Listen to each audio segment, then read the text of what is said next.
지난주에 창조주 하나님에 대해서 2시간에 걸쳐서 창세기를 중심으로 창조주 하나님에 대해서 배웠습니다.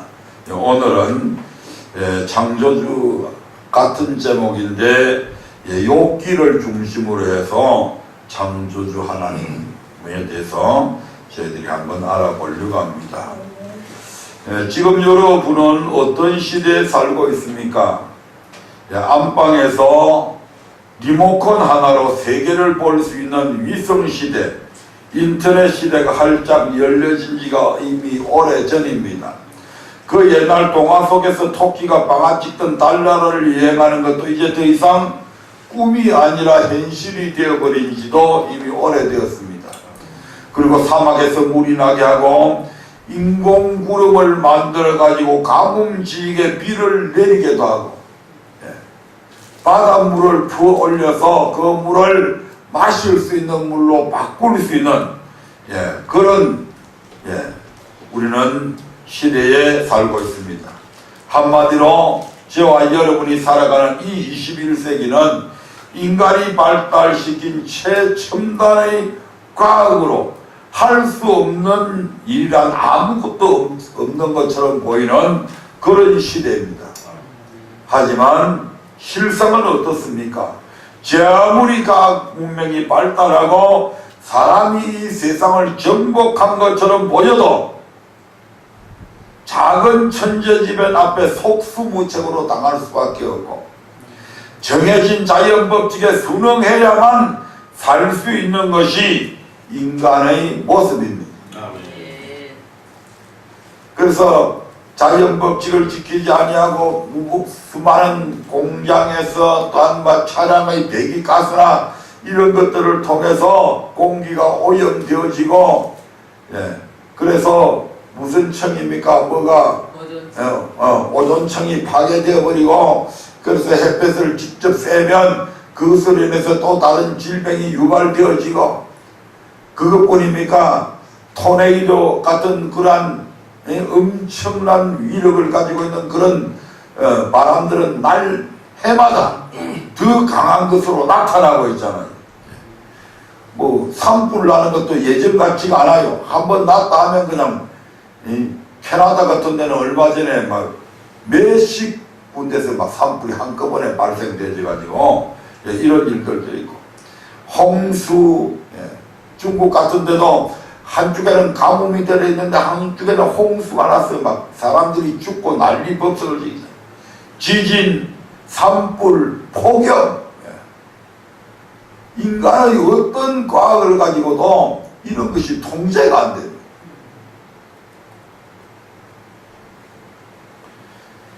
우주 만물을 창조하신 분은 누구입니까? 바로 여호와 하나님이십니다.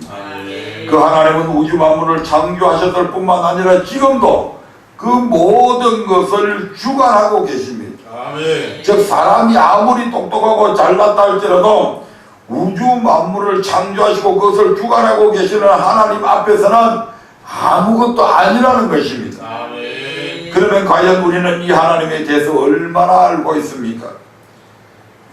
오늘은 욥기 말씀을 통해서 창조주 하나님에 대해 좀 더 자세히 알아보도록 하겠습니다.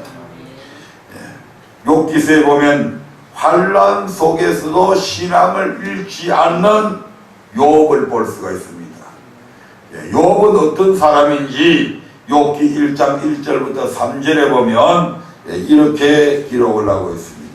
욥기 1장 1절부터 3절까지입니다. 시작. 우스 땅에 욥이라 이름하는 사람이 있었는데 그 사람은 순전하고 정직하여 하나님을 경외하며 악에서 떠난 자더라. 그 소생은 남자가 7이요 여자가 3이며 그 소유물은 양이 7천이요 약대가 3천이요 소가 500결이요 암나귀가 500이며 종도 많이 있었으니 이 사람은 동방 사람 중에 가장 큰 자라. 1장 8절도 같이 볼까요? 1장 3절에서 1장 1절부터 3절에 하신 말씀을 이제 3절에 하신 말씀은 이 기자가 이렇게 기록해 놓은 거고 1장 8절에는 보면 하나님께서 직접 하신 말씀이 나옵니다. 1장 8절 시작. 여호와께서 사단에게 이르시되 내가 내 종 욥을 유의하여 보았느냐. 그와 같이 순전하고 정직하여 하나님을 경외하며 악에서 떠난 자가 세상에 없느니라. 아멘. 욥은 동방에서 가장 큰 자라고 칭송을 받을 정도로 그 소유가 많고 믿음에 있어서도 순전하고 정직하여 하나님을 경외하며 악에서 떠난 자였다. 하나님께서 직접 정언한 내용입니다. 누구 앞에서? 마귀 앞에서. 모든 천군 천사들과 참수하는 마귀 앞에서 하나님께서 욥의 신앙, 욥의 인격에 대해서 이렇게 자랑을 할 정도로. 아멘. 그런 욥에게 어느 날 갑작스런 큰 환난이 다가오게 되죠. 그는 하루아침에 사랑하는 자녀 아들 7과 3딸을 다 잃게 됩니다. 그리고 그가 가진 모든 재산도 하루아침에 다 잃어버립니다. 엄청난 비극적인 사건이 발생하게 되죠. 욥기 1장 13절부터 19절을 읽어봅니다. 욥기 1장 13절부터 19절입니다. 시작. 하루는 욥의 자녀들이 그 맏형의 집에서 식물을 먹으며 포도주를 마실 때에 사자가 욥에게 와서 고하되 소는 밭을 갈고 나귀는 그 곁에서 풀을 먹는데 스바 사람이 갑자기 이르러 그것들을 빼앗고 칼로 종을 죽였나이다. 나만 홀로 피한 고로 주인께 고하러 왔나이다. 그가 아직 말할 때에도 또 한 사람이 와서 고하되 하나님의 불이 하늘에서 내려와서 양과 종을 살라버렸나이다. 다만 나만 홀로 피한 고로 주인께 고하러 왔나이다. 그가 아직 말할 때에 또 한 사람이 와서 고하되 갈대아 사람이 셋대를 지어 갑자기 약대에게 달려들어 그것을 빼앗으며 칼로 종을 죽였나이다. 나만 홀로 피한 고로 주인께 고하러 왔나이다. 그가 아직 말할 때에 또 한 사람이 와서 고하되 주인의 자녀들이 그 맏형의 집에서 식물을 먹으며 포도주를 마시더니 거친들에서 내풍이 와서 집 내 모퉁이를 치매 그 소년들 위에 무너짐으로 그들이 죽었나이다. 나만 홀로 피한 고로 주인께 고하러 왔나이다 한지라. 아멘. 큰아들 집에서 잔치가 벌어졌어요. 잔치가 벌어져서 모든 형제 자매들이 그 집에 다 모였습니다. 근데 어떤 일들이 벌어집니까? 소는 밭을 갈고 나귀는 그 곁에서 풀을 먹는데 사자가, 여기서 사자가 욥에게 와서 고한다는 것은 저 맹수의 왕 사자가 아닙니다. 욥의 심부름꾼, 욥의 종, 욥의 종을 가리켜서 여기서 사자라고 심부름꾼이라고 얘기하고 있죠. 또 사자 써놔서 또 우리 김미연 집사, 야, 뭐 사자가 어떻게 뭐 이렇게 하지? 또 이렇게 생각하고. 그래서 각 지역에 막 흩어져서 원체 재산이 많으니까 각각 관리하는 종들이 다 있었는데 한꺼번에 그냥 적들이 침입해서 그렇게 하고 천재지변에서 대풍이 큰 바람이 불어와가지고 갑자기 집 모퉁이를 내 모퉁이를 쳐버리니까 기둥이 무너지니까 그냥 집이 왕창 내려앉아갖고 7 아들과 3딸이 한꺼번에 다 죽어버리고 적들이 침입해가지고 들어와가지고 갈대 사람이 3대를 지어서 갑자기 달려들어갖고 약대들도 다 가져가버리고 소도 다 가져가버리고 이런 엄청난 재앙을 겪게 되죠. 이때 욥은 어떻게 합니까? 욥기 1장 20절부터 22절에 보면 욥이 이 엄청난 일을 당하고 났을 때에 욥이 취한 행동을 한번 보겠습니다. 20절부터 22절입니다. 시작. 욥이 일어나 겉옷을 찢고 머리털을 밀고 땅에 엎드려 경배하며 가로되 내가 모태에서 적신이 나와 싸운즉 또한 적신이 그리로 돌아가올지라. 주신 자도 여호와시요 취하신 자도 여호와시니 여호와의 이름이 찬송을 받을지니이다 하고 이 모든 일에 욥이 범죄하지 아니하고 하나님을 향하여 어리석게 원망하지 아니하니라. 아멘. 욥이 일어나서 겉옷을 찢고 머리털을 밀고 이렇게 하는 것은 엄청난 비통한 사건들이 발생했을 때 그 취하는 그런 행동들입니다. 그런데 그렇게 하면서 욥이 뭐라고 얘기합니까? 내가 모태에서 나왔을 때에 적신으로 나왔다. 아무것도 가지고 온 게 없이 나왔다. 또한 아무것도 가지고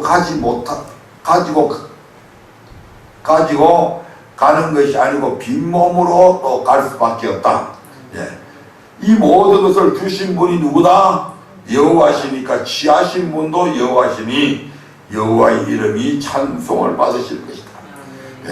그러면서 욥은 이 모든 엄청난 불행을 당했음에도 불구하고 어리석게 하나님을 원망하거나 욕하거나 범죄하지 않았다 이 말입니다.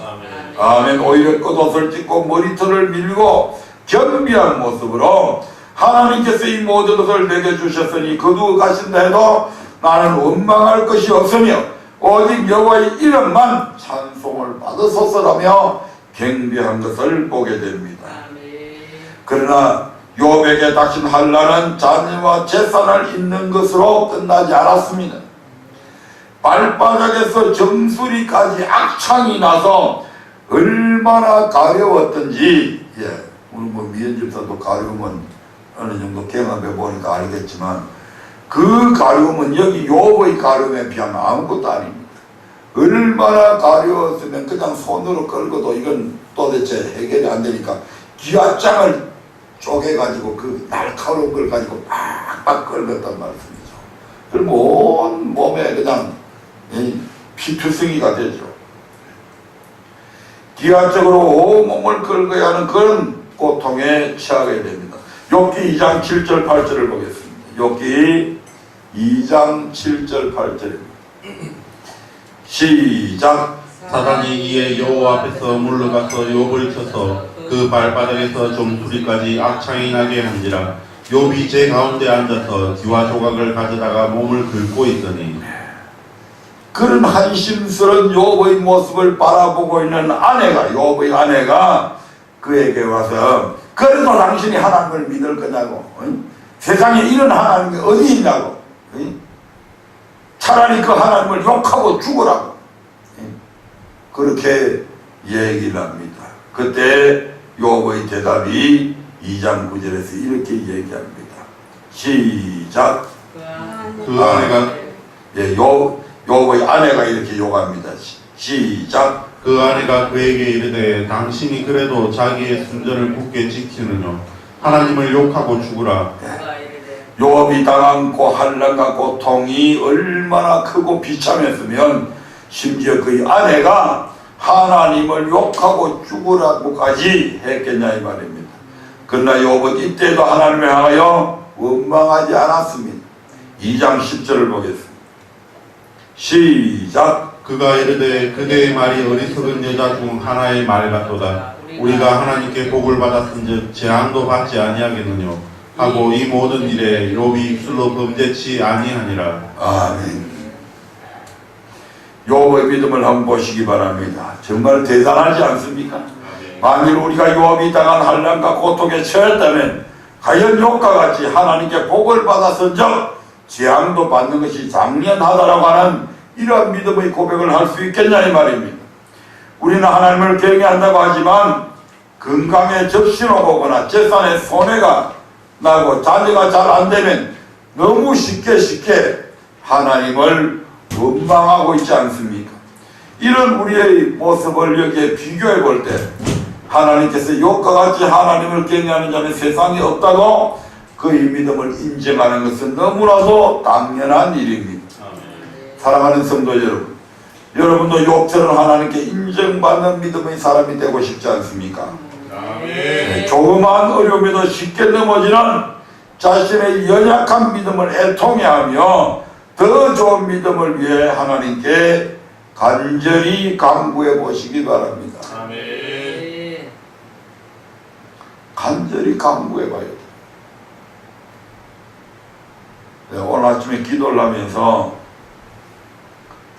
이런 생각이 들어요. 내가 정말 기도할 때에 정말 하나님을 신뢰하면서 기도하고 있나? 하나님의 약속을 믿고 기도하고 있나? 내가 또한 기도하면서 하나님께 앞으로 하나님 이런 모습으로 살아가겠습니다.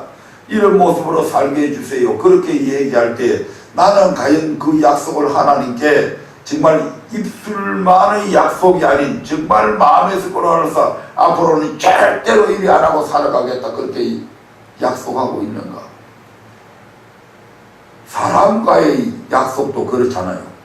친구들하고 약속을 해도 그렇잖아요.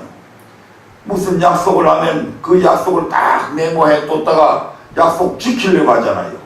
그 약속을 실없이 자꾸 한 번 어기고 두 번 깜빡 잊어버렸다고 자꾸 그렇게 하면 상대방도 다음에 그 사람 그래서 그거는 뭐 그 온다고 그랬는데 올지 안 올지도 몰라. 신뢰를 받아요 못 받아요? 신뢰 못 받잖아요.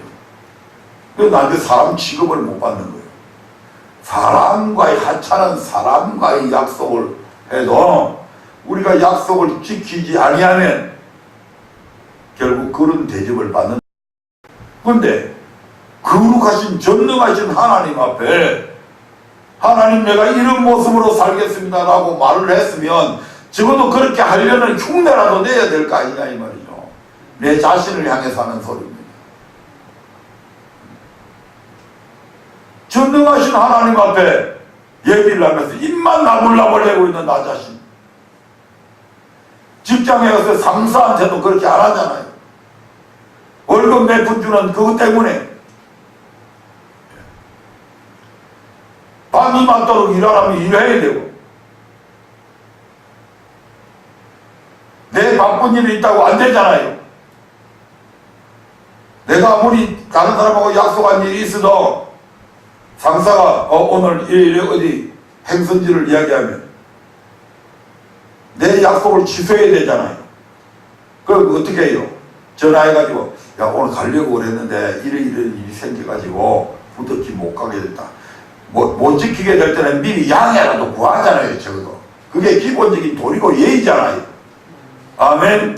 근데 하나님 앞에서 우리가 어떻게 하냐 이거는 너는 하나님 앞에서 도대체 네 기도하면서 약속하면서 뭘 하냐 이 말 도대체.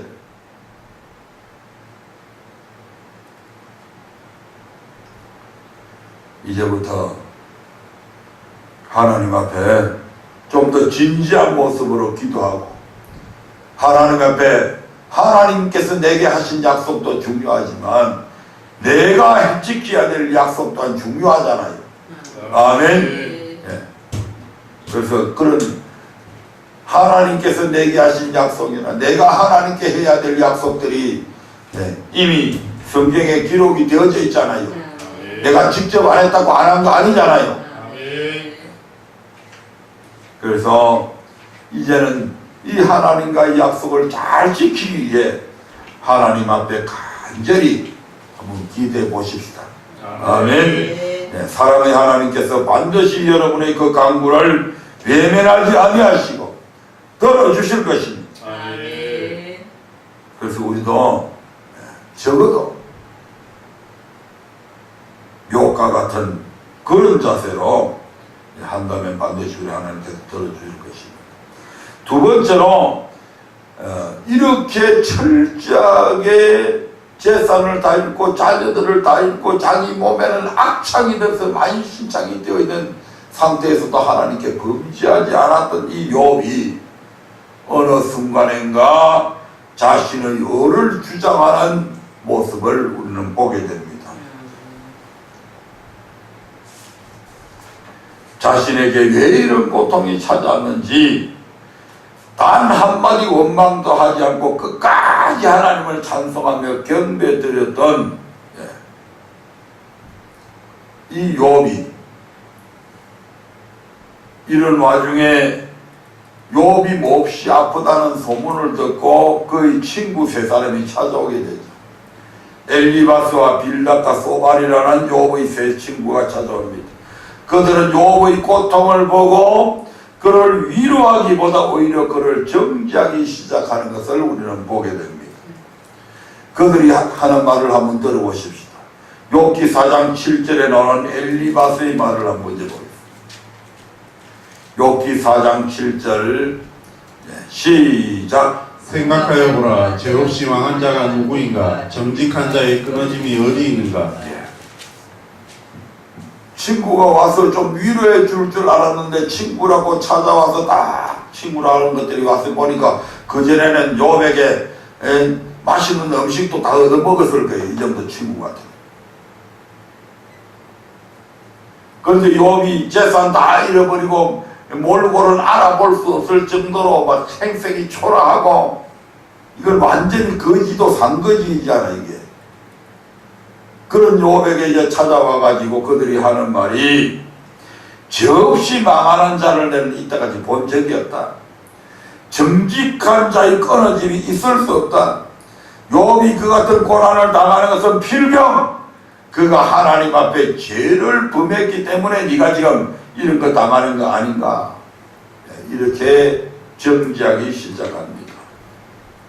마치 주님에 대해서 이사야서에 기록된 말씀처럼, 이사야서 53장 1절부터 4절을 한번 볼까요? 이게 단순히 엘리바스의 모습이 아니다 이 말입니다. 오늘 우리 자신들의 모습입니다. 바리새인과 서기관들의 모습이고 바로 우리 자신들의 모습. 53장 1절부터 4절까지의 말씀을 합니다. 시작. 우리가 전한 것을 누가 믿었느냐? 여호와의 팔이 네게 나타나느냐?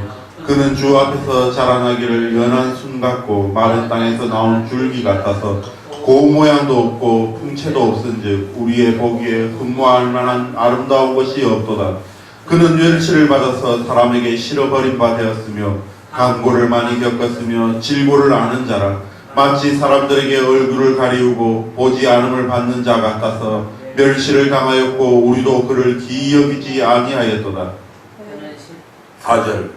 그는 실로 우리의 질고를 지고 우리의 슬픔을 당하였거늘 우리는 생각하기를 그는 징벌을 받아서 하나님에게 맞으며 고난을 당한다 하였노라. 아멘. 그는 주 앞에서 자라나기를 연한 순 같고 마른 땅에서 나온 줄기, 비도 안 오고 습기도 없는 깡마른 땅에서 나오는 줄기가 제대로 자라나겠습니까? 마찬가지로 우리 주님께서는 이 땅에 오실 때 어떤 모습으로 오셨습니까? 왕궁에 오신 것이 아니고 마을 구육간에 왔고, 아멘. 예루살렘은 무슨 귀족집에서 태어난 것이 아니고 저 목수의 아들 가난뱅이, 그래서 저 나사렛이라고 하는 그 빈민촌 거기에서 목수 일을 하면서 학교를 제대로 다녔습니까? 줄줄이 있는 동생들 키우느라고 아버지를 도와서 목수일에 전념했던 그 예수님, 누가 그 예수님을 기이 여겼습니까? 그보다 6개월 먼저 온 세례 요한은 제사장의 자녀잖아요. 날 때부터 많은 사람들이 사가랴가 벙어리가 되어가지고, 야, 참 저 아이는 앞으로 위대한 아이가 될란가 보다, 이런 기대감 속에서 자라났잖아요. 그러니까 바로 그 세례 요한이 오실 메시아가 아닌가 사람들이 그렇게 생각할 정도로. 그런데 예수님은 세례 요한이 하지 않았던 엄청난 이적과 기적을 행했음에도 불구하고 사람들이 아무도 예수님을 눈여겨보지 않았잖아요. 어디 출신이니까? 나사렛 출신이니까. 저게 어떻게 글을 아냐? 배우지도 않은 게.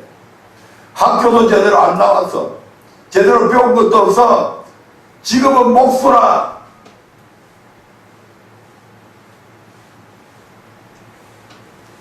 누구 때문에 그렇게 왔는데? 누구 때문에 그렇게 왔는데? 바로 우리 때문에 그렇게 왔는데. 그는 실로 우리의 질고를 주고 우리의 슬픔을 당하였거나, 이 슬픈 일이잖아요. 아멘. 학교도 제대로 다니지 못하고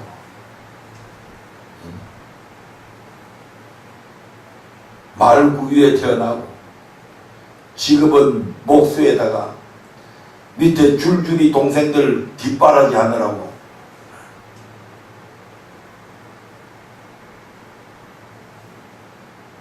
인간적으로 보면, 경제적인 측면에서 보면 이거 완전히 서민 중에서도 서민이잖아요. 빈민 중에서도 빈민이잖아요. 그런 슬픔을 당했는데 우리는 생각하기를 어떻게 생각하냐?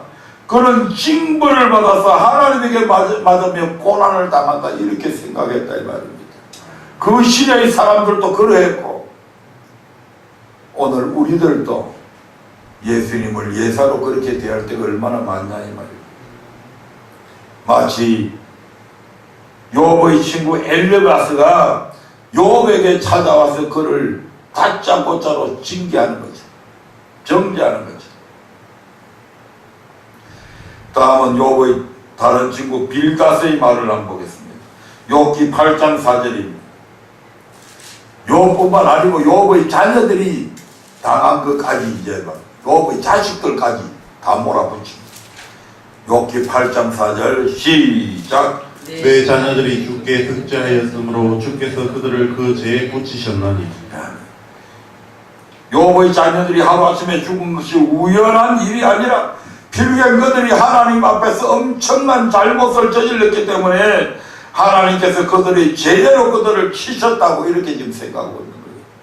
자기 새끼들은 그러면 똑똑하고 의롭고 그래서 그런 일을 안 당했는가.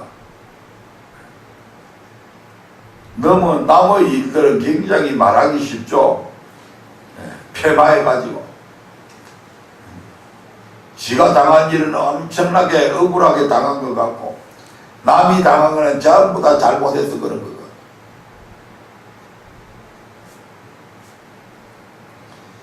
계속해서 이번에는 욥기 11장 6절에 소발의 말을 한번 보겠습니다. 소발. 이름도 이상하네. 소발이 뭐 돼지발도 아니고 소발. 욥기 11장 6절 봅니다. 시작. 지혜의 우매로 내게 보이시기를 원하노니 이는 그의 지식이 강대하심이라. 너는 알라 하나님의 별하심이 내 죄보다 경하니라. 아멘.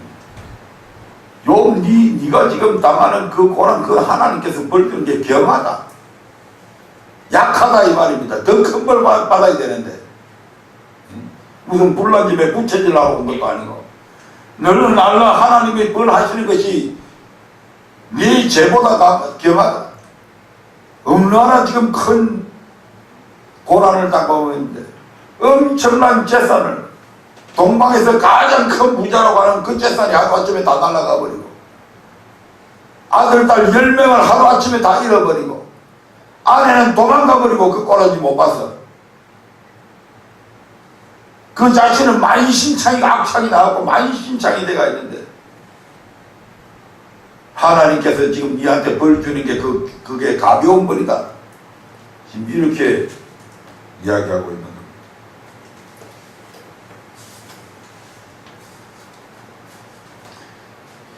이와 같은 세 친구의 계속되는 질책에 욥은 조금씩 하나님이 어떤 분이신가를 잊어버리고 자신의 의로움을 주장하기 시작합니다.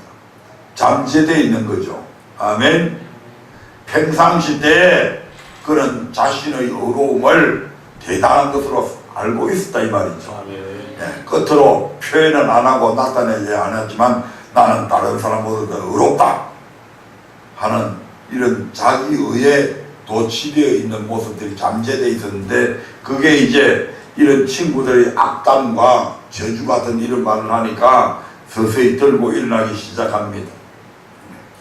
그러다가 하나님께서 자기의 언을 빼앗아 자기로 그 같은 저주를 당하게 한 것이라고 그렇게 주장하면서 비록 하나님은 그렇게 하셨을지라도 자신은 죽기까지 순전함을 자기의 의로움을 버리지 않겠다고 지금 그렇게 얘기하는 거죠.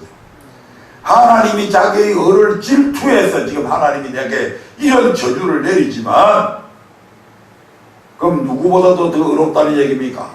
자기가 하나님보다 더 의롭다는 얘기죠. 27장 1절부터 6절을 한번 보겠습니다. 욥기 27장 1절부터 6절까지 시작. 욥이 또 비사를 들어가로되 나의 의를 빼앗으신 하나님 나의 영혼을 괴롭게 하신 전능자의 사심을 가리켜 맹세하노니 나의 생명이 아직 내 속에 완전히 있고 하나님의 기운이 오히려 내 코에 있느니라. 결코 내 입술이 불의를 말하지 아니하며 내 혀가 계율을 바라지 아니하리라. 나는 단정코 너희를 옳다하지 아니하겠고 죽기 전에는 나의 순전함을 버리지 않을 것이라. 내가 내 의를 굳게 잡고 놓지 아니하리니 일평생 내 마음이 나를 책망치 아니하리라. 아멘. 이 말이 지금 무슨 뜻입니까? 자신은 어려운데 하나님이 자신에게 지금 애매한 고통을 준다고 지금 이렇게 얘기하는 거잖아요. 아멘. 네. 한마디로 욥 자신이 지금 하나님보다 더 어렵다고 고백하는 말이다 이 말입니다. 참으로 어처구니 없는 그런 말이 아닐 수가 없습니다. 우리 인간의 언어는요, 아무리 어렵다고 해도 하나님의 의에 비하면 걸레 조각 같은 거다. 이사야서입니까? 그렇게 나와 있죠. 뿐만 아니라 욥기 31장에서 욥은 자신이 얼마나 어려운 삶을 살았는지 조목조목 이제 나열하기 시작합니다. 나는 이렇게 어렵게 살았다고 지금 주장하는 거죠. 욥기 31장 한번 볼까요?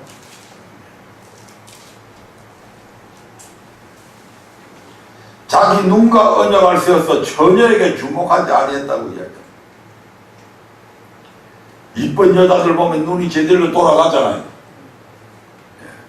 몸매가 늘씬한 여자든지 얼굴이 이쁘든지 하여튼 그런 여자들이 나타나면 남자들 눈이 저절로 돌아가잖아요. 그런데 욥은 자기의 눈과 언약을 세워서 처녀에게 주목지 아니했다. 단순한 처녀가 아닙니다. 31절 시작. 내가 내 눈과 언약을 세워나니 어찌 처녀에게 주목하랴. 그리하면 위에 계신 하나님 내리시는 큰 것이 무엇이겠으며 높은 곳에서 전능자의 주시는 산업이 무엇이겠느냐. 불의한 자에게는 환난이 아니겠느냐. 행악자에게는 재앙이 아니겠느냐. 그가 내 길을 감찰하지 아니하시냐. 내 기름을 다 세지 아니하시냐. 언제 나의 행위가 허탄했으면 내 발이 계율에 빨랐던가. 허탄한 행위도 하지 않았다.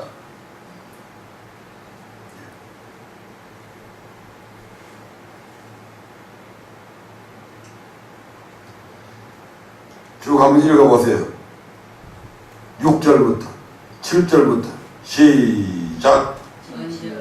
언제 내 걸음이 길에서 떠났던가. 내 마음이 내 눈을 따라갔던가. 내 손에 더러운 것이 묻었던가. 그리하였으면 나의 심은 것을 타인이 먹으며 나의 소산이 뿌리까지 뽑히는 것이 마땅하니라.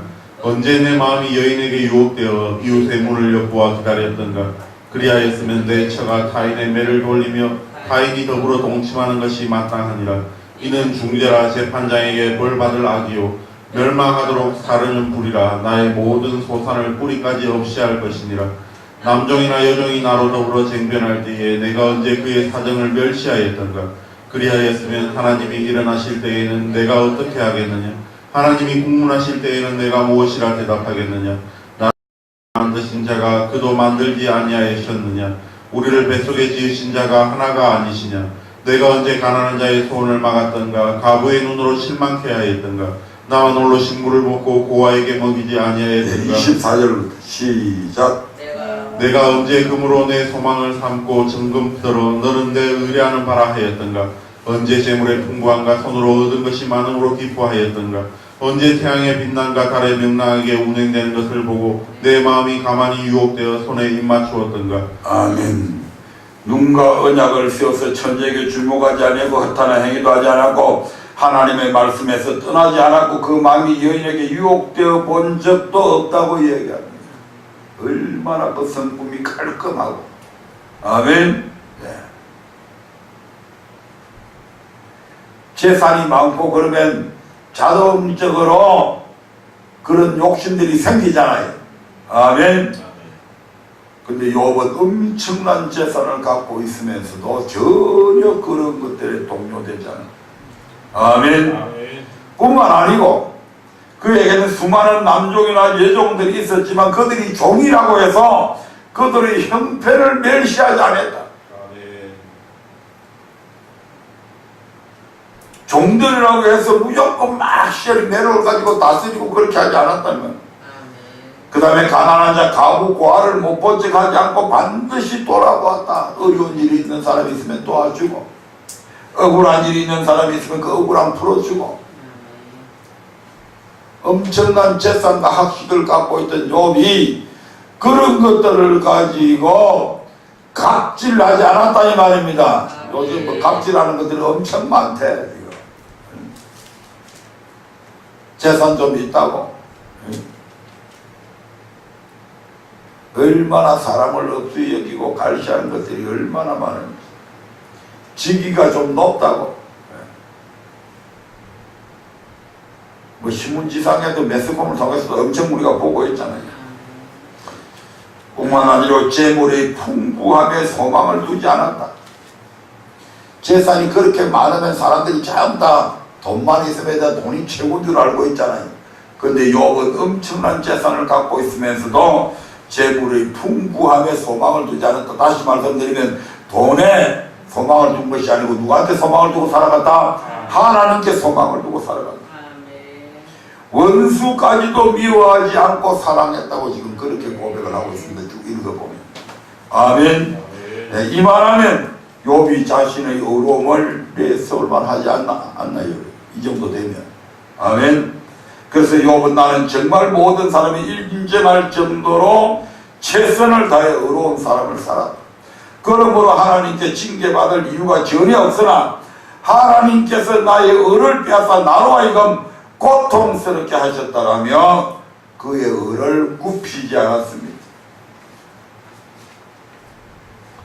여러분, 이런 욥과 같은 모습은 저와 여러분에게도 있습니다.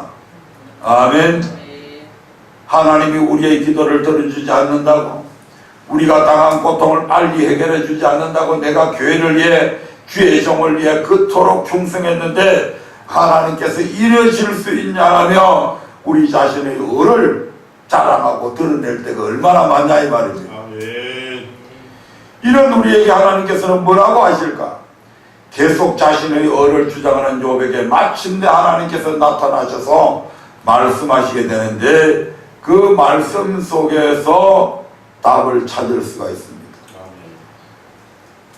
욥은 끊임없이 1, 2, 3장까지는 욥이 당한 고난이고 4장부터 37장까지 끊임없이 자기가 지금 왜 지금 이런 고난을 당하고 있는지 끊임없이 거기에 대한 질문을 지금 하나님 앞에 해대고 있잖아요. 아멘.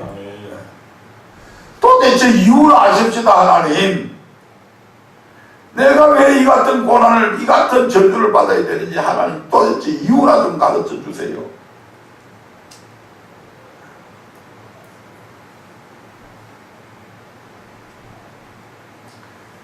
그런 욥에게 38장에 하나님이 직접 나타나시잖아요. 욥의 마음속에 어떤 기대가 있을까요? 아, 이제 하나님께서 내게 응답하시는구나. 이제서 하나님께서 내게 답을 가르쳐 주시려까 보다. 이런 기대를 갖고 38장까지 딱 왔는데 38장에 오니까 어떻습니까? 하나님이 답을 주기는 고사하고 욥에게 그냥 다발총같이 그냥 계속 오히려 하나님이 질문을 쏟아 부어버리죠. 아멘. 38장 1절부터 3절을 한번 보겠습니다. 시작. 그때 여호와께서 폭풍 가운데로서 욥에게 말씀하여 가라사대 무지한 말로 이치를 어둡게 하는 자가 누구냐? 너는 대장부처럼 허리를 묶고 내가 내게 묻는 것을 대답할지니라. 욥, 네가 스스로 어렵다고 말하는데 과연 내가 그토록 어렵고 대단하다면 대장부처럼 허리를 묶고 지금부터 내가 네한테 묻는 말에 대답해 보라고 그렇게 하십니다. 그리고 이어지는 욥기 38장 4절부터 이제 질문이 시작되는데 한번 질문 4절부터 6절의 말씀을 먼저 읽어보겠습니다. 4절부터 6절 시작. 내가 땅에 기초를 놓을 때에 내가 어디 있었느냐? 내가 깨달아 알았거든 말할지니라. 누가 그 도량을 정하였었는지 누가 그 중순을 그 위에 띄웠었는지 내가 아느냐? 그 주천은 무엇 위에 세웠으며 그 모퉁이 돌은 누가 놓았었느냐? 아멘. 지구가 우주 공간에 뜨가 있죠. 근데 그게 무슨 기초가, 근데 기초가 있다고 지금 하나님 얘기하죠. 분명히 기초를 놓았다 이 말입니다. 지구의 중력에 의해서, 무게에 의해서 떨어져야 되죠, 어딘가로. 그런데 하나님께서 그것을 무엇으로 만들어버려요? 무중력 상태로 만들어버리잖아요. 아멘. 그래서 안 떨어지게 만들어요. 안 떨어지게. 그런 모든 것들을 하나님께서 기초를 놓고 다 이렇게 뜰 수 있도록 이렇게 다 만들어놨다 이 말이에요. 어디에? 우주 공간 안에. 지구가 우주 공간에 어떻게 떠 있는지 네가 아냐? 지금 이렇게 보면 땅의 기초를 놓을 때 네가 어디 있었느냐? 누가 지구의 크기를 정해놨냐? 지구의 주초는 무엇에 세웠으며 그 모퉁이에 있는 돌은 누가 놓았느냐? 알거든 대답하라고 이야기하죠. 이처럼 하나님이 이 질문을 통해 태초에 땅의 기초를 놓으신 분이 여호와 하나님이신 것을 기억하게 하시죠. 계속해서 욥기 38장 8절부터 11절을 한번 보겠습니다. 욥기 38장 8절부터 11절 시작. 바닷물이 태에서 나온 같이 넘쳐 흐를 때에 문으로 그것을 막은 자가 누구냐? 그때 내가 구름으로 그 복을 만들고 흑암으로 그 강고를 만들고 괴한을 정하여 문과 빗장을 베풀고 이르기를 내가 여기까지 오고 넘어가지 못하리니 내 교만한 물결이 여기 그칠지니라 하였노라. 아멘. 태풍이 불거나 장마철에 비가 조금만 와도 강물은 범람하죠. 그런데 그 강물이 그냥 가만히 갇혀 있습니까? 그것이 어디로 흘러갑니까? 엄청난 양의 물이 바다로 내려가잖아요. 근데 바다가 넘쳐 흐르는 거 봤어요?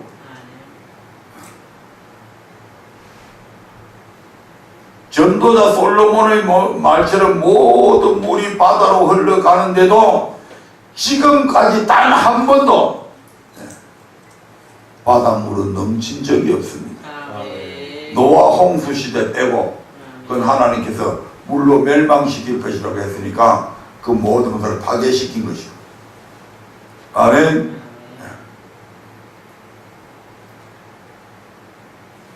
전도서 1장 7절에 보면 모든 강물은 다 바다로 흐르는데 바다를 채우지 못하며 어느 곳으로 흐르든지 그 거리로 연하여 흐르느니라. 이 수수께끼 같은 바다의 신비에 대해서 하나님은 욥에게 이렇게 말씀하셨죠. 바닷물이 태에서 나온 같이 넘쳐 흐를 때에 문으로 그것을 막은 자가 누구냐? 나 여호와가 바다에 계안을 정하여 문과 빗장을 만들고 바닷물로 넘치지 못하도록 맹하여서 그렇다고 이야기합니다. 아멘. 아멘. 아멘. 들물이 돼서 물이 점점 차오르죠. 근데 어느 순간까지 딱 차오르고 나면 그 이상 안 차오르죠. 다시 싹 빠져나갑니다. 근데 어느 지역에선가는 다시 그 물이 차오르는 거죠. 요쪽에서는 빠지지만. 하나님께서 지구를 23.5도로 기울어지게 만들었잖아요. 이걸 평면으로 만들어버리면 물이 넘쳐 흘러버리죠. 하나님께서 딱 기한을 정해는 이런 것까지도 너 물은 여기까지가 네 한계 여기까지만 와. 하나님께서 그렇게 정해놨다 이 말이죠. 그거 안 정해놨으면 어떻게 됐을까요? 물속에 잠겨서 맨날 죽죠. 아멘. 바다의 경계를 정하여 넘치지 못하도록 막는 것은 절대로 사람의 힘으로는 할 수 없습니다. 아멘. 아멘. 오직 여호와께서만 그러한 일을 할 수 있다 이 말입니다. 그전에 무슨 영화에도 나왔죠. 아산만 방조제 건설할 때 바다를 계속 바다하고 강물하고 요래 있는데 그걸 정주영 회장이 그때 막았잖아요.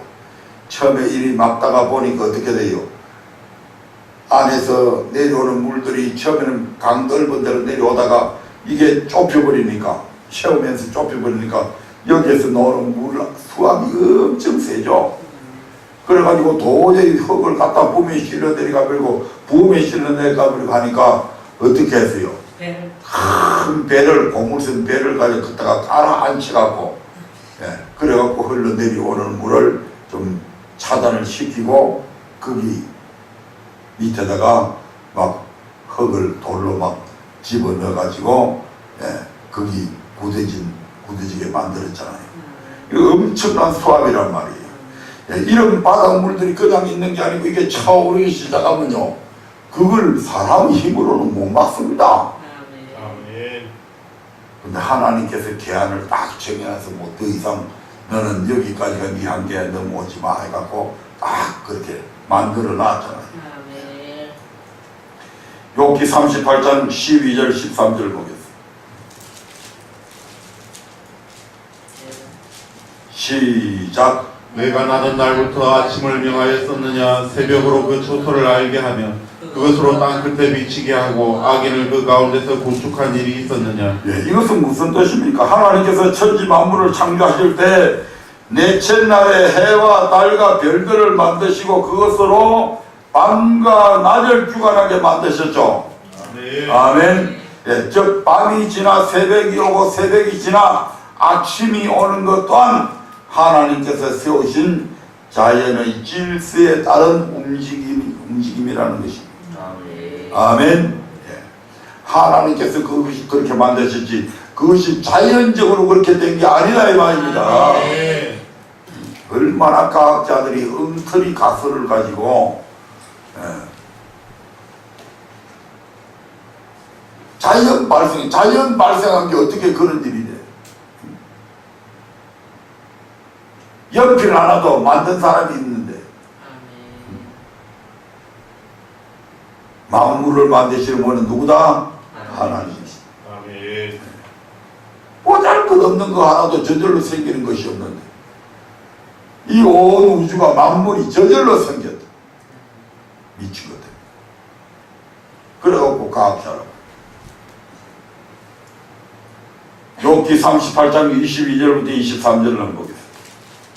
욥기 38장 22절부터 23절 참 재미있는 얘기도 나옵니다. 읽어보겠습니다. 시작. 내가 눈 곳간에 들어갔었느냐. 우박 창고를 보았느냐. 내가 환난 때와 전쟁과 격투의 날을 위하여 이것을 저축하였었노라. 아멘. 네가 눈 곳간에 들어갔었으며 우박 창고를 보았느냐. 뭐 땅에 있는 것 같으면 우박 창고도 뭐 만들고 뭐 눈 곳간도 만들어서 요즘에는 썰매 타고 하니까 네. 눈을 뭐 인공눈도 만들고 해서 하는데 눈 곳간도 필요할 수도 있겠죠. 근데 하나님께서 이런 눈 곳간도 다 만들어 놨대요. 아멘. 우박 창고도 다 만들어 놨대. 언제 써먹으려고? 하나님께서 환난의 때와 전쟁과 격투의 날을 위해서 이것을 저축해 놨다 이렇게 얘기해요. 이게 도대체 뭐 소설도 아니고 추리소설도 아니고 뭐 전설의 고향도 아니고 뭐 이런 걸 어떻게 이게 우리가 믿을 수 있냐. 근데 놀랍게도 읽어보지는 않겠습니다. 이 계시록 8장 7절에 보면 7 나팔의 지향이 있죠.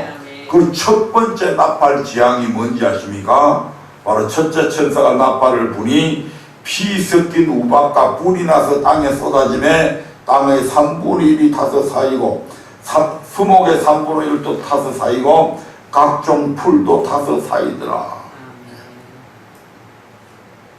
엄청난 우박들이 그냥 뭐 조그만 노른 우박 아닙니다. 돌멩이 같이 그냥 큼직한 우박들이 그냥 내려가지고 피 섞인 우박 그것들이 땅에 쏟아지면 마찰이에서 불이 나죠. 우박이 원래 찬건데 막 이렇게 세게 막 부딪히고 그러면 거기서 마찰이 생겨서 불이 난단 말이에요. 그래서 수목의 땅의 3분의 1이 타지고 수목의 3분의 1도 타서 없어지고 각종 푸른 풀도 그렇게 타서 없어지는 거예요. 아멘.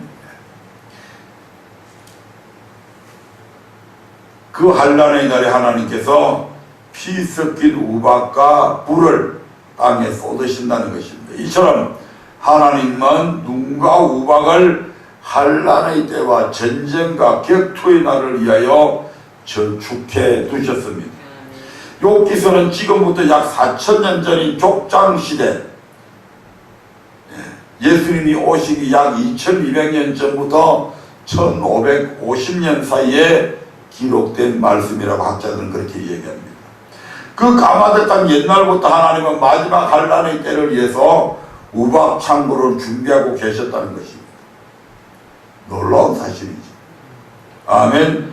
계속해서 욥기 28장 38장 24절부터 30절 말씀 보겠습니다. 38장 24절부터 30절 시작. 강명이 어느 길로 말미암아 뻗치며 동풍이 어느 길로 말미암아 땅에 흩어지느냐. 누가 폭우를 위하여 길을 내었으며 우레의 번개 길을 내었으며 사람 없는 땅에 사람 없는 강야에 비를 내리고 항구하고 공허한 터널을 축축하게 하고 연한 풀이 나게 하였느냐.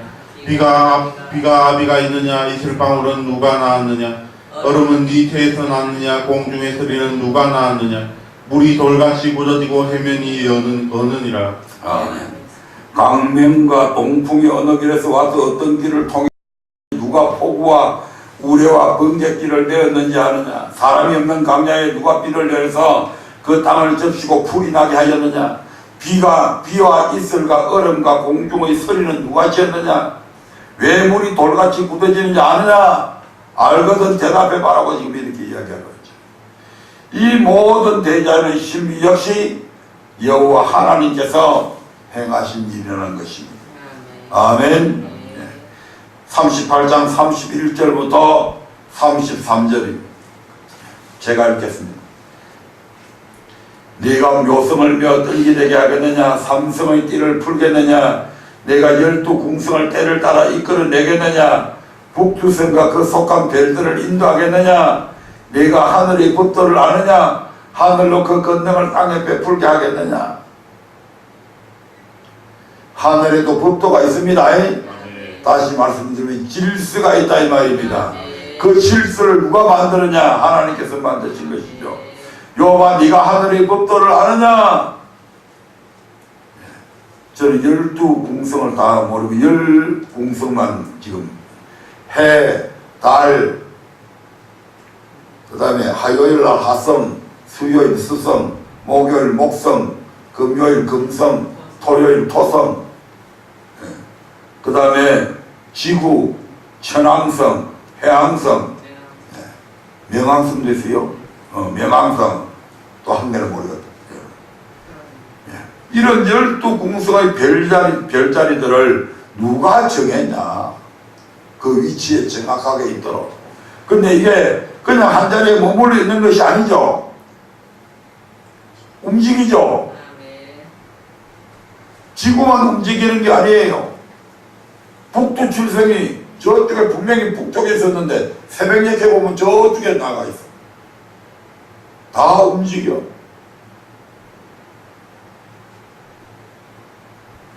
그것들이 제멋대로 움직이면 어떻게 되겠어요?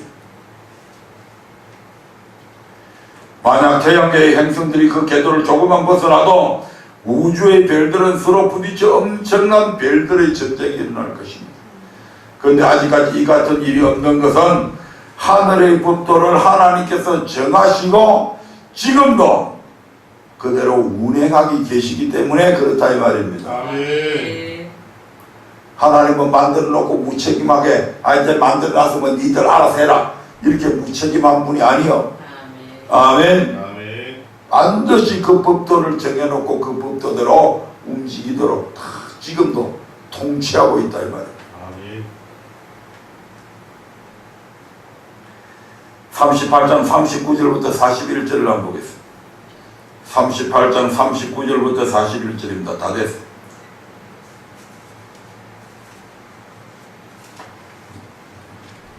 시작. 내가 암사자를 위하여 식물을 사냥하겠느냐. 젊은 사자의 식량을 채우겠느냐.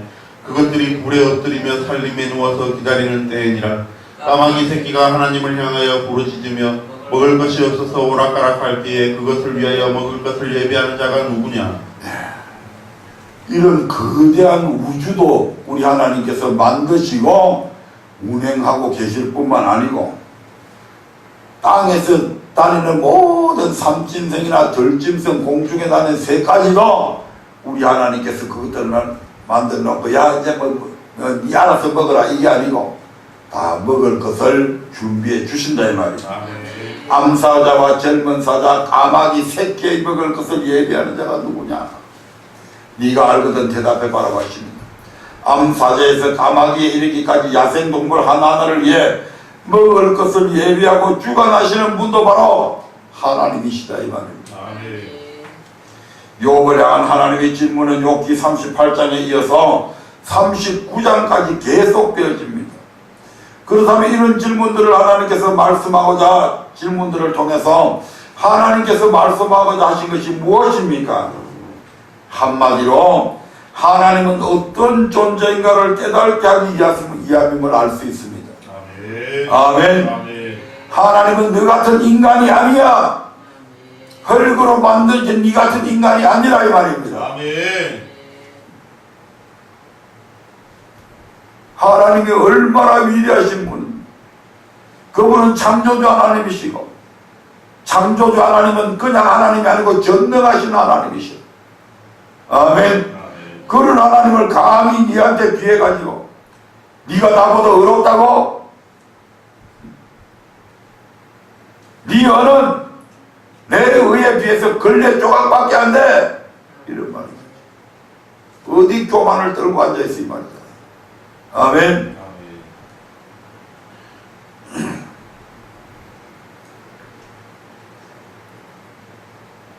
욥에 대한 하나님의 끊임없는 질문들 앞에 욥이 의안이 분명하죠. 총알같이 그냥 하나님 계속 질문을 하고 있잖아요. 그때마다 욥은 계속 기가 죽어지죠. 얼마나 떨었겠어요.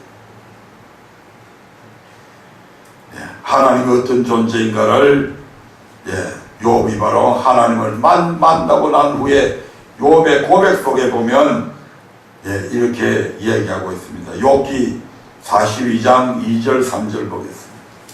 집에 가서 39장도 읽어보세요. 욥기 42장 2절 3절 시작. 주께서는 무소불능하시오며 무슨 경영이든지 못 이루실 것이 없는 줄 아오니 무지한 말로 이치를 가리우는 자가 누구니까 내가 스스로 깨달을 수 없는 일을 말하였고 스스로 알 수 없고 헤아리기 어려운 말을 말하였나이다. 아멘. 욥은 하나님께서 던지신 많은 질문들 앞에 하나도 답을 하지 못했습니다. 욥이 무시개수가 아닙니다. 욥이 얼마나 똑똑한지 모릅니다. 그래서 사람들이 막 이야기하다가 욥이 오면 입을 딱 다물어버려요. 망신 나갈까 싶어가지고. 괜히 헛소리 하다가 욥에게 딱 그렇다면 욥이 착착착 얘기해버리면 자기들이 말한 게 막 무시 갈로가 나니까 욥이 오면 아예 입을 닫아버리죠. 그런 정도로 욥이 똑똑한 사람이에요. 하나님 앞에 딱 하나님이 질문하는 거예요. 자기가 얼마나 보잘것없는 무지한 말로 이치를 가리우는 자가 되었구나 하는 것을 깨닫게 되는 거죠. 오직 욥은 그 질문들을 통해 하나님은 무슨 경력이든지 못하실 것이 없는 전지전능한 분이시며 우주 만물을 창조하시고 그 모든 것들을 주관하시는 실로 광대한 능력을 가지신 분임을 깨닫게 됩니다. 그리고 하나님이 어떤 분이신가에 대한 깨달음은 지난날 자신의 의로움을 주장했던 자신의 모습이 하나님 앞에 얼마나 철부지하고 무지한 행동이었단가를 비로소 알게 되죠. 아침의 강명을 한치도 길게 할 수 없고 바닷물의 넘침 앞에 철저히 무기력한 인간이 전지전능하시고 절대 주권을 가지신 하나님 앞에 그 무슨 할 말이 있을 수 있겠습니까? 하나님 앞에는 인간의 지식도 능력도 의로움도 한낱 무익할 뿐입니다. 그래서 욥은 하나님의 말씀을 들으면 들을수록 자신의 무지를 깨닫게 되었고 하나님이 어떤 무지신가를 알고서는 더 이상 아무 말도 하지 못했던 것입니다. 이런 욥의 깨달음은 욥기서 42장 5절 6절의 그 고백에도 잘 나타나 있습니다. 한번 보겠습니다. 욥기 42장 5절 6절 시작. 내가 듣게 대하여 귀로 듣기만 하였었더니 이제는 눈으로 주를 배움나이다. 그러므로 내가 스스로 하나고 티끌과 제 가운데서 회개하나이다. 아멘. 욥은 누구보다도 하나님을 잘 안다고 생각했습니다. 그런데 지난날 자신이 하나님을 알았던 것은 귀로 듣는 것에 불과했고 이제는 눈으로 하나님을 직접 보는 것처럼 깊이 알게 되었다고 고백을 합니다. 그 질문을 통해서 말입니다. 아멘. 그리고 지난날 하나님 앞에 의로움을 주장했던 자신의 모습을 스스로 한탄하며 회개하기 시작했습니다. 이는 무엇을 말합니까? 하나님을 더 깊이 알면 알수록 하나님 앞에 겸손할 수밖에 없다는 것을 우리에게 말씀해 주고 있는 것입니다. 하나님을 모르는 자들은 얼마나 교만한지 모릅니다. 하나님이 어디 있으면 눈에 보이지도 않는데 하나님 있으면 나보라고 그래. 심지어 그렇게 이야기하잖아요. 그 무지해서 그렇다 이 말입니다. 아멘. 정말 하나님을 아는 사람들은 그런 말 하는 것을 얼마나 두려워하는지 모릅니다. 아멘. 하나님을 아는 사람들은 하나님의 말씀을 얼마나 경외하는지 모른다 이 말입니다. 전에는 저도 참 아나무인격으로 그렇게 할 때가 많았는데 이제 이 말씀을 통해서 하나님을 정말 알면 알수록 겁이 나요. 조금만 잘못해도 이제는 겁이 납니다.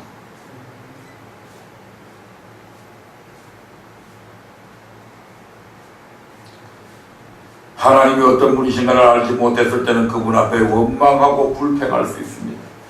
그러나 하나님이 어떤 분이신가, 즉 그분의 전지전능하심을 알게 되면 그분 앞에 겸손할 수밖에 없고 더 나아가 경외하게 될 것뿐입니다.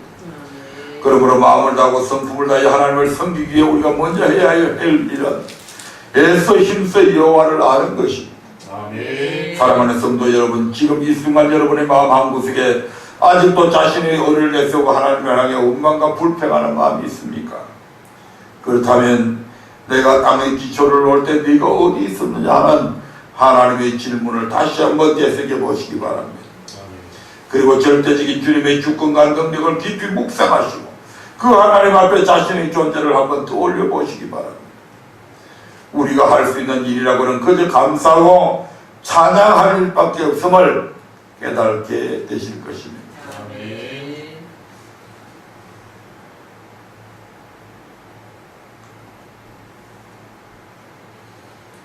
요즘 목사님이 어떤 분이 하도 엉터리 소리를 많이 하고 다니길래 되게 좀 혼내주려고 그렇게 마음 먹었는데 나도 온전치 못하고 또 그 양반도 온전치 못할 건데 그런 마음이 들어서 곱게 얘기를 하려고 그래요. 하나님을 알면 알수록 그분 앞에 우리 인간은 똑같은 존재들이다. 아멘. 결국 나무라 봐야 똥 묻은 개가 개 묻은 개 나무는 꼴밖에 안 됩니다. 말씀을 맺도록 하겠습니다. 오늘 저와 여러분은 욥이 만난 하나님에 대해 자세히 알아보는 은혜의 시간을 가졌습니다. 욥은 세상에 그만한 믿음을 가진 자는 없다며 하나님으로부터 신앙을 인정받은 사람이었습니다. 그런데 그런 욥도 자기에게 환난과 고통이 오자 자신의 의를 드러냈습니다. 욥도 그랬다면 우리에게는 물어볼 필요도 없을 것입니다. 그렇다면 우리는 어떻게 해야 합니까? 다시 한번 말하지만 그토록 자신의 의를 주장하던 욥이 내가 무지한 말로 이치를 가리었다라며 티끌과 재 가운데서 회개할 수 있었던 것은 그가 하나님의 질문들을 통해 천지 만물을 창조하시고 친히 주관하시는 하나님의 전지전능하신 능력을 깨달고 그분 앞에 자신이 어떤 존재인가를 알았기 때문입니다. 마찬가지로 우리 역시 하나님 앞에 겸손한 모습으로 마치 무익한 종과 같이 마음을 다하고 성품을 다하고 힘을 다하여 여호와 하나님을 섬기기 위해서는 먼저 하나님이 어떤 분이신가를 알아야 한다 이 말입니다. 아멘. 그래서 호세아 선지자는 내 백성이 무엇 때문에 망한다? 지식이 없어서 망하는도다. 내가 지식을 버렸으니 나도 너를 버려 내 제사장이 되지 못하게 하실 것이요. 내가 내 하나님의 율법을 잊었으니 나도 내 자녀들을 잊어버리려고 탄식하면서 그러므로 우리가 여호와를 알자 힘써 여호와를 알자. 그의 나오시면 새벽빛같이 일정한 이 비와 같이 땅을 적시는 늦은 비와 같이 우리에게 임하시리라 하리라 이렇게 건면하고 있다 이 말입니다. 아멘. 하나님이 어떤 분이신가를 성경에는 자세히 기록을 해놨잖아요. 그래서 성경 뭐라고 그러는데, 저도 마찬가지고 여러분들도 마찬가지고 안다고 생각하지 말아요. 날마다 상고해야 돼. 특히 김희연 집사 뭐 일한다고 뭐 성경 안 자꾸 요새 그러지 말고 성경 읽는 게 무슨 일 아이? 부지런히 읽어. 앞으로 사모될 사람이 성경 모르면 되나? 그때 가서 성도들한테 개망신 당하지 말고.